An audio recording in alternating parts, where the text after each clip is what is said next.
Good morning, students. Good morning to all. And last day we have studied about the advantages of a company.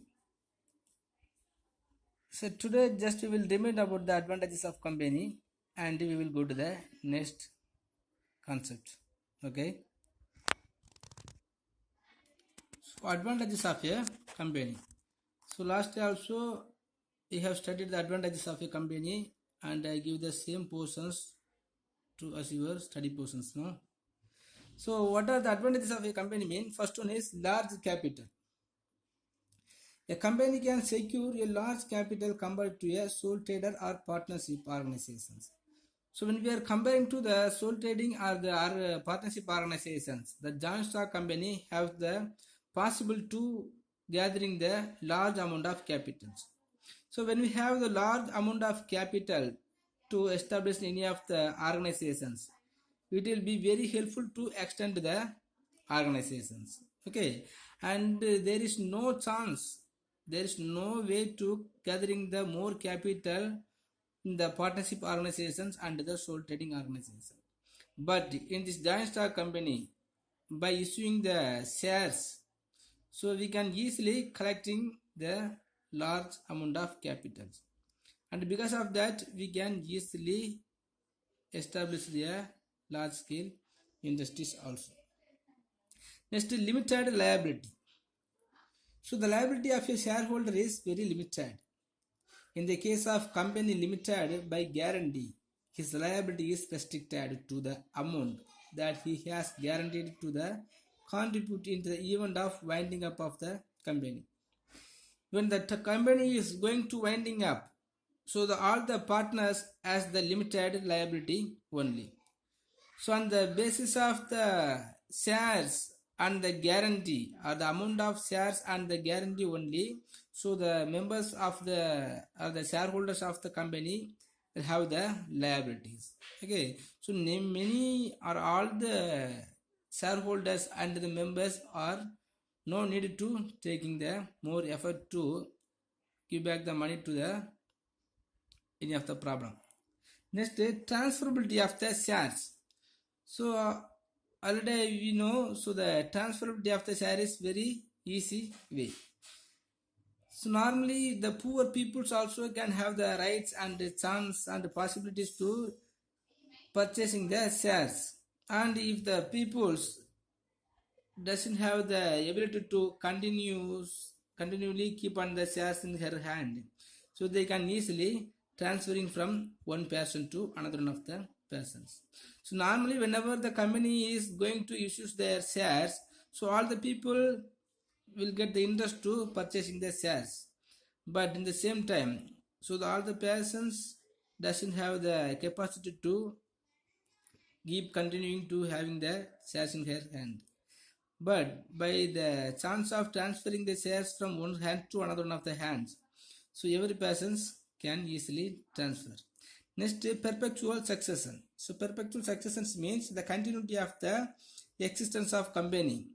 So the company existence will be continued throughout the year and in course of time. But normally joint stock is normally in the partnership organization or the sole trading organizations. If any of the persons or if owner of the company is died or if any of the problem is coming, so that automatically the partnership organizations will come to an end. But in this joint stock company, so many of the members can come and go, but the existence of companies always will be static. So this ensures continuity in corporate operations and the company can undertake long-term investment. So if you want to purchasing the shares without having any of the fearness, we can borrow and we can easily undertaking all the business operations in the future also. Next, promotion of saving and investment habit. So the joint stock company is always providing some of the opportunity or creating the mentality to saving the money among the peoples, because normally poor peoples also can have the rights and the power to purchasing any of the shares issued by the joint stock companies. Even one share also can buy from the giant stock companies. Okay, so because of that, if any of the poor peoples also want to purchase any of the shares, it is very useful and very easy way. So on the other hand, the peoples also want to get the interest to make the investment on the shares. And next, risk bearing capacity. So because of limited liability only is there in the giant stock companies. So all the members, all the shareholders also can get the risk bearing capacity. The loss of company is distributed over a large number of shareholders. So each shareholders bears a very little amount of loss only.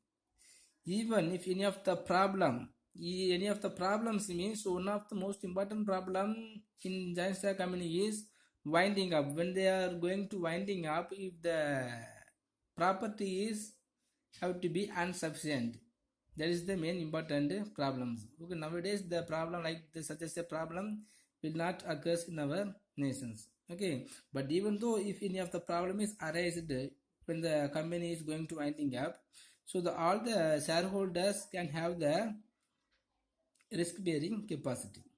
Next, economies of large scale operations. So when they have the power to gathering the large amount of capitals, so that organizations must be taking the large scale operations. Next, the economic development. So because of having the large amount and conducting the large scale operations, the giant stock companies providing many facilities to the societies. The giant stock companies have large financial resources. They are able to undertake large scale productions. So when they are going to take the large scale productions, so the supply always will be increased. And because of that, the satisfy of the needs of more number of consumers will be occurs. Next, create large scale employment opportunities. So all the unemployment persons will going to get the employment when we are conducting the large scale operations. So beyond the giant stock companies only it will be happens. And to promote balanced regional development, because the giant stock companies will be increasing the supply of commodities, and because of that the number of market also will be increased. So there is no way to making the regional disparities. Okay, the balanced regional development will be contribute and substantially to the government by ways of taxes. Okay, one of your giant stock companies will be in the need of paying the tax in many ways, income tax and the production tax and the cost of the cost tax, and the many type of the tax also have to paid by the giant stock companies. Okay, yesterday also we have studied the 8 advantages of the giant stock companies. Okay students, today we will study about the disadvantages of a companies. But even if there is more advantages in a giant stock company, some of the disadvantages also will be there. So what are the disadvantages are there in this giant stock company mean? First one is costly and difficult to form. To establish the giant stock companies, it is not a easy method. It will be creating a costly and very difficult to establish. So the number of legal formalities must be absorbed in the formation of the companies.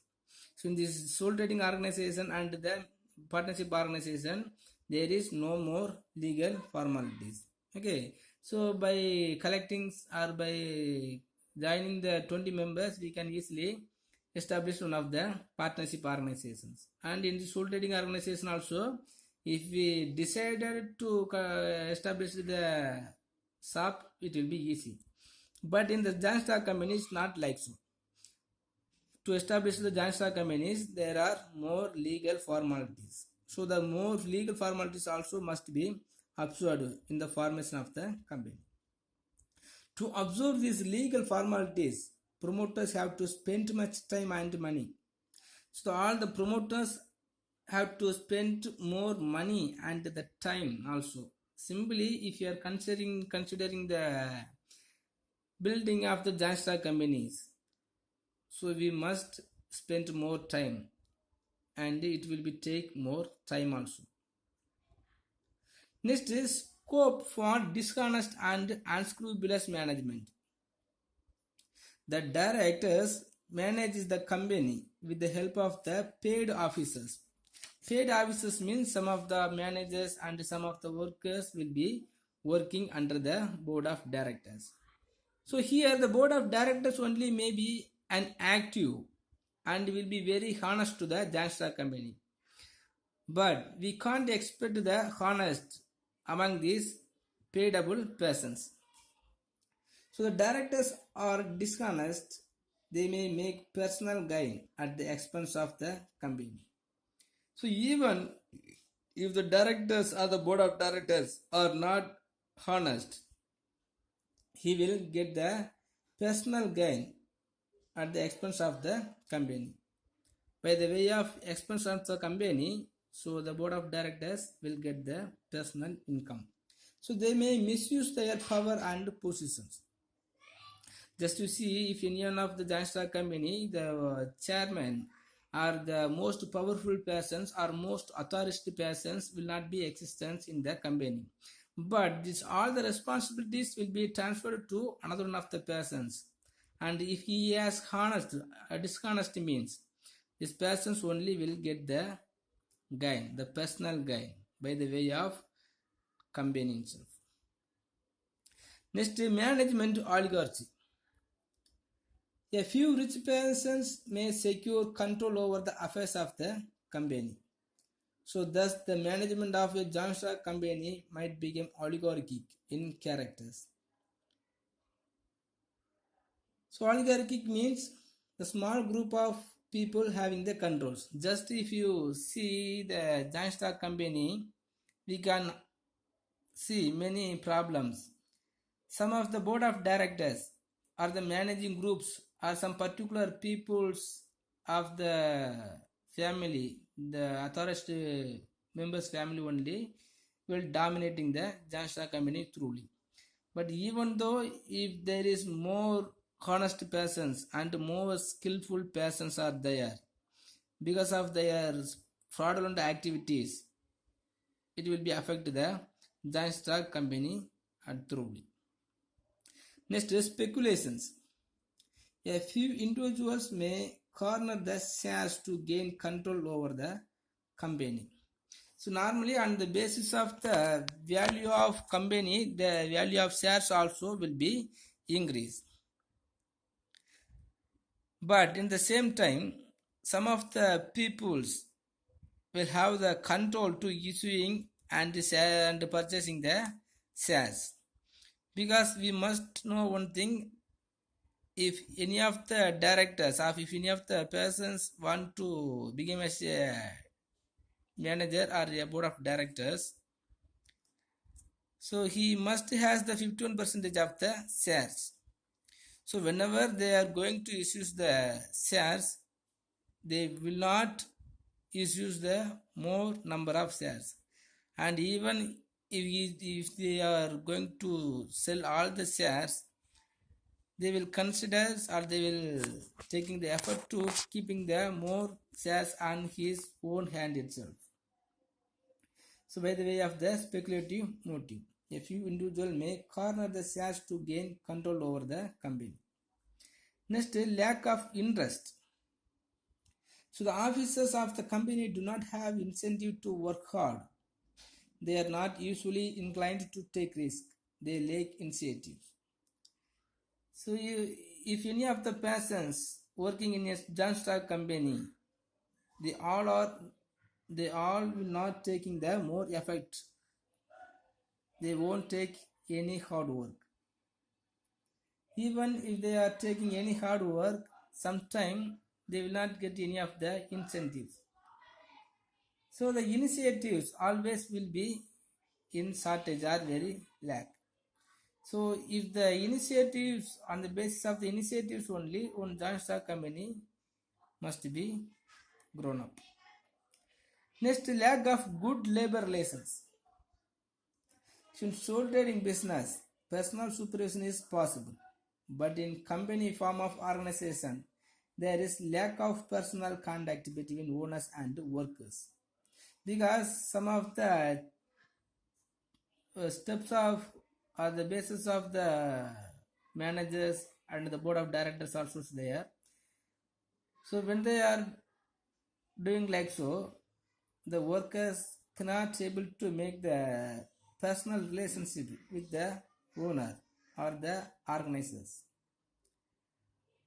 So the contact between owners and workers, as well as the workers and the consumers also, will not be as possible. As a result, there is a scope for more industrial disputes in a company form of organizations. If any of the industrial disputes arise among the workers, the joint stock companies will face the failure. Right? So even though if there is more advantages, some of the disadvantages also there. First one is costly and difficult to form. Okay, to establish the joint stock company is difficult. Next is scope for dishonest and unscrupulous management. The joint stock companies always creating the dishonest and unscrupulous management, because of more money and more profit is going and coming from a personal way out of the joint stock company. Next, management oligarchy. Okay, there are some few group of peoples will have the power to control over the management.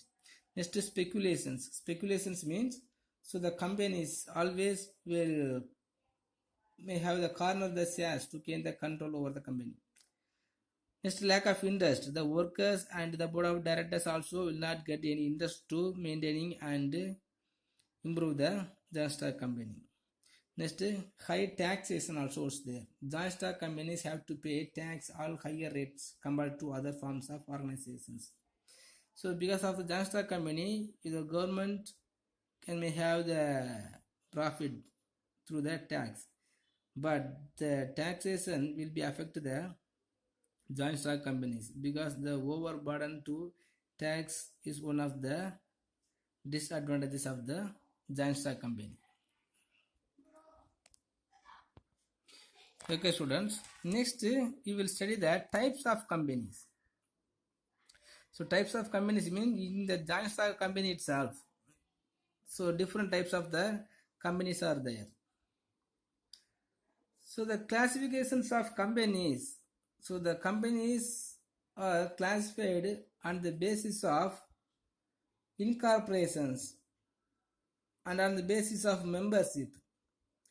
So on the basis of members' liabilities, on the basis of control, and on the basis of nationality, we can classify the companies as a different types. So first we will study the classification of a companies on the basis of incorporations, the method of corporate or the method of formations. So we can classify the companies. So first one of the company is chartered company. The chartered companies are established by the king or queen of a country. So before the freedom of India, some of the kings and the queens might have been ruled our nations, and till some of the nations is governed by the kings and queen only. Suppose in a situation if the kings and queens are providing the power to start any of the company, that is called chartered companies.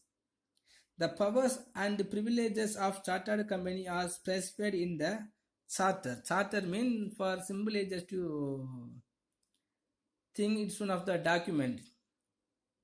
In Tamil we will say the patayam, but in one of the charter.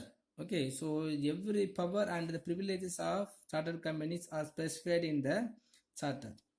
So power to cancel the charter is vested with king and queen.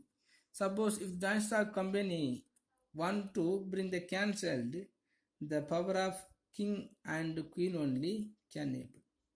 For example, East Indian Company, Banks of England, Hudson Bay Company. So the Companies Act does not apply the term. Such companies cannot be started in India also. Okay, if any of the all the company's rules are specified in a charter and the king or the queen is provided the rights to conducting the companies, that is called chartered company. Next, statutory companies. Some of the companies are established by a special act made in parliament or state assembly. For example, Food Corporation of India, Life Insurance of Policy, and GIC, Reserve Bank of India, SBI, IDBI, Railways, Electricity. So these companies also called as statutory companies. So if a nations are being in need of establishing any of the companies for the purpose of providing the special facilities or special services to the public, so one of the act will be made in a parliament or the state assembly. So constitution of company is specified in the memorandum of associations. So all the rules relating to day-to-day management of statutory companies are specified in the articles of associations. We will study later about the memorandum of associations and the articles of associations. So audit of statutory company is conducted by the Controller and Auditor General of India. So this type of the statutory company will be created by the act. It's a special act. The special act is enacted in the parliament or a state legislative assemblies. If any of the company is having the need of established in the state assembly will be enacted, and it in the central, so the parliament have to be enacted. Next, associations not for profit. So according to section 25, the central government may by license grant that an association may be registered as a company with a limited liability without using the words limited or private limited as part of its name. The license will be granted only in the case of association not profit. In other words, the central government will grant the license only if it's satisfied that the association about to be formed as a limited company aims at the promotion of sports, commerce, arts and science, religion, charity, or any other useful objects. Normally, some type of the associations will be used for the purpose of providing or rendering the services to the public or some particular peoples or some of the particular societies. Now, if the individual people or the government also can have the rights to start at the associations not for profit. So the religion or the charity or any of the trust also will be considered as the associations not for profit. So it intends to apply its profit, if any, for promoting its objects. So before started the associations, they have to specify their objectives in the memorandum of associations. So what are the objectives mentioned in this memorandum of associations? That objectives must be fulfilled. And in these associations should not focus on earning profit. But even though if any of the profit is earned by the associations, this earned profit must be spent on the objectives of the promoting of the objects only. Next, it prohibits the payment of dividend to its members. Any of the problems is arised or any of the income is earned by these associations, this association should not provide the dividend to their members. Such companies may be public or private companies and may or may not have share capital. Sometimes some of the associations can issue the shares, but even though the amount earned by the issuing shares must be spending to the promoting its objects only. Okay, students, it's enough. So if you have any doubt, please ask me. Today we have studied the classification of companies on the basis of incorporations and the disadvantages of a companies also. Just to take the disadvantages of a company as your study portions. So here if you have any doubt, please ask me. Thank you.